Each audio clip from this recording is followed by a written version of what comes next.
নমস্কার বন্ধুরা, মনি কিচেনে আপনাদের সবাইকে স্বাগতম। আজকে আমি বানাবো গন্ধরাজ লেবু দিয়ে চিংড়ি মাছের রেসিপি। এইখানে চিংড়ি মাছ নিয়েছি, চিংড়ি মাছটা ভালো করে বেছে ধুয়ে নিয়েছি। এইখানে পেঁয়াজ, কাঁচা লঙ্কা, 2 রকম সর্ষে, আদা, রসুন বেটে নিয়েছি। চিংড়ি মাছগুলো নুন হলুদ মাখিয়ে নেব।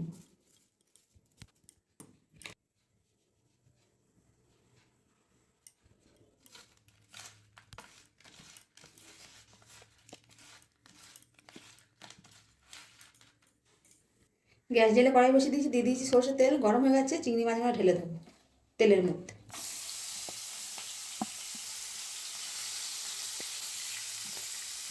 চিংড়ি মাছগুলো ভালো করে ভেজে নেব।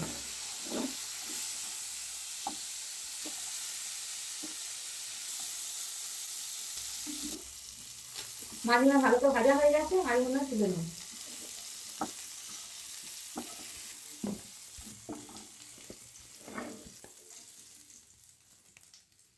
দিয়ে দেবো এর মধ্যে সর্ষের তেল,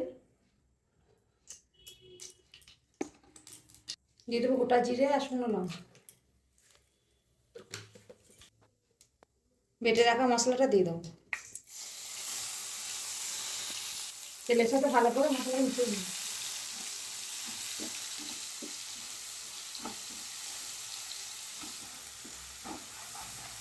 ওর মধ্যে দিয়ে দেবো অল্প জিরের গুঁড়ো, অল্প ধনের গুঁড়ো,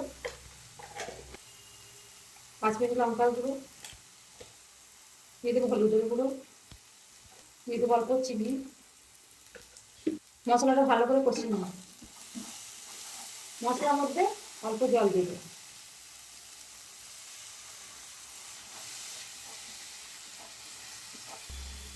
মশলা ভালো করে কষিয়ে দিয়েছি, মশলা থেকে তেল ছেড়ে গেছে।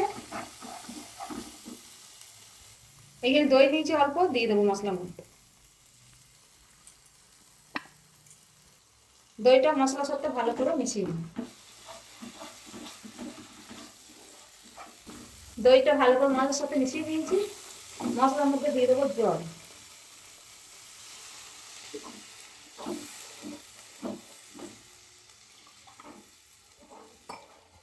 দিয়ে দেবো নুন,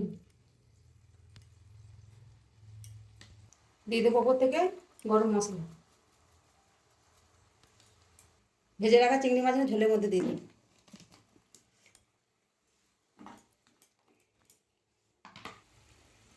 এখানে একটা গন্ধরাজ লেবু নিয়েছি, গন্ধরাজ লেবুটা অল্প ঘষে চিংড়ি মাছের মধ্যে দিয়ে দেবো।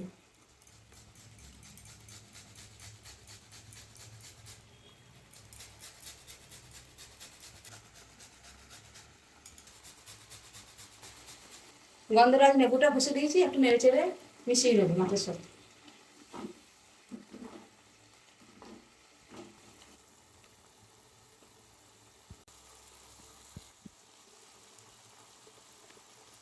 পাঁচ মিনিট চিংড়ি মাছটা রান্না করে নিয়েছি, চিংড়ি মাছটা রান্না হয়ে গেছে, এবার ঢেলে নেব।